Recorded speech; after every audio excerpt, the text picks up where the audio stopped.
நாட்டின் பரவலாக பிற்பகல் அல்லது மாலை வேளைகளில் இடியுடன் கூடிய மழை பெய்யக்கூடும் என வளிமண்டலவியல் திணைக்களம் தெரிவித்துள்ளது.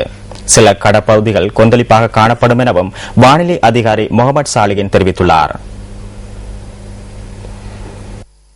பகல் மற்றும் இரவு வேளைகளில் நாடு முழுவதிலும் மழை அல்லது இடியுடன் கூடிய மழை வியாபித்து காணப்படும். இடியுடன் கூடிய மழை பெய்யும் சந்தர்ப்பங்களில் மின்னல் தாக்கங்களினால் ஏற்படக்கூடிய இழப்புகளை தவிர்த்துக் கொள்ளுமாறு பொதுமக்கள் கேட்டுக் கொள்ளப்படுகின்றனர். திருகோணமலை தொடக்கம் பொத்தியில் அம்மாந்தோட்டை ஊடாக காலி வரையான கரையோரத்துக்கு அப்பால் உள்ள கடல் பிரதேசங்களில் பல இடங்களில் மழை அல்லது இடியுடன் கூடிய மழை பெய்யக்கூடும். மாலை மற்றும் இரவு வேளைகளில் மேற்கு வடமேற்கு கடல் பிராந்தியங்களில் பல இடங்களில் மழை அல்லது இடியுடன் கூடிய மழை பெய்யக்கூடும். காற்று தென்கிழக்கு திசையினூடாக அல்லது வேறு திசைகளினூடாக மணிக்கு 20 தொடக்கம் 30 கிலோமீட்டர் வேகத்தில் வீசும். நாட்டை சூழ உள்ள ஏனைய கடற்பிராந்தியங்கள் கொந்தளிப்பாக காணப்படாது. ஆயினும் இடியுடன் கூடிய மழை பெய்யும் சந்தர்ப்பங்களில் சற்று கொந்தளிப்பாக காணப்படும்.